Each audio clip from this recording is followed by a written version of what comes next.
미야, 이번엔 내가 한국에서 들은 주은이라는 친구의 정말 무서운 이야기야. 주은이의 남편 도화는 영업직이라 술자리가 잦았는데 술만 마시면 주사가 정말 심했대. 고래고래 소리를 지르고 심지어 주은이한테 꺼져! 라며 욕을 하기도 했지. 주은이는 그저 술주정이라고 생각하며 참고 살았어. 그런데 어느 날 밤, 경찰서에서 전화가 걸려온 거야. 남편 도화가 술에 취해 자동차 전용도로 한복판에 쓰러져 있었다는 거야. 하마터면 큰일 날 뻔했지. 도화의 변명은 황당했어.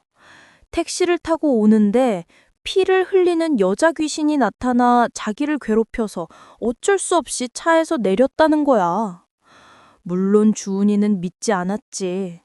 하지만 며칠 뒤 남편은 또다시 그 도로에서 발견됐어.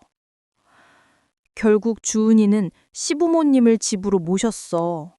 아들의 끔찍한 술주정을 전해들은 시부모님은 도화가 말한 여자 귀신 이야기에 갑자기 대화가 끊기고 서로의 얼굴만 쳐다보셨대. 어머님이 들고 있던 찻잔을 소리 없이 내려놓으시는 그 짧은 순간, 주은이는 뭔가 끔찍한 비밀이 있다는 걸 직감했지.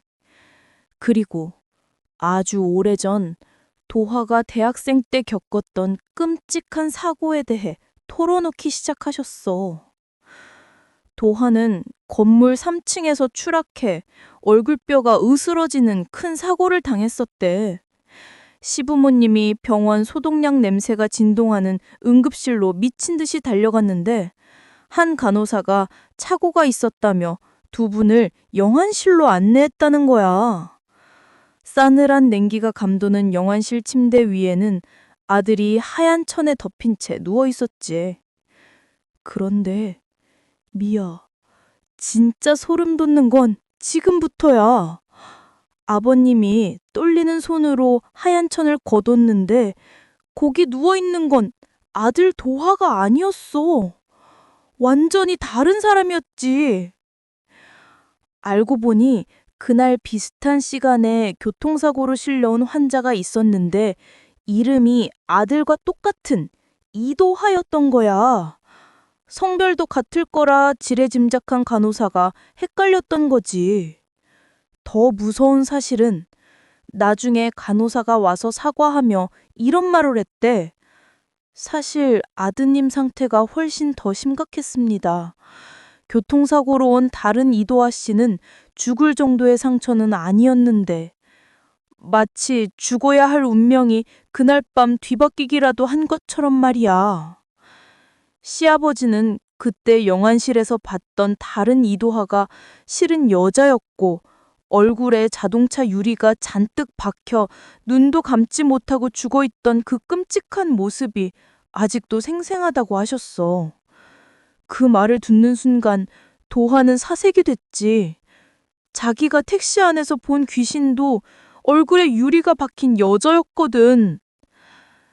그날 이후 도화는 집에서도 그 여자 귀신을 보기 시작했어. 샤워를 하는데 천장에서 머리를 쑥 내밀고 원망스럽게 노려보기도 하고 귓가에 저승사자가 죽이래 라고 속삭이기도 했대. 그러던 어느 날 새벽, 도화는 잠에서 깨어 거실로 나갔어. 그런데 소파에 그 여자 귀신이 몸을 구긴 채 앉아서 어딘가를 보며 소리 없이 미친 듯이 웃고 있더래. 그 웃음소리는 귀가 아니라 머릿속에서 직접 울리는 것 같았대. 귀신이 보고 있는 쪽으로 시선을 돌린 도화는 그 자리에서 얼어붙었어. 커튼 뒤에 빛을 마저 빨아들이는 것처럼 새까만 남자가 서 있었거든. 그건 귀신이 아니었어. 저승사자였지.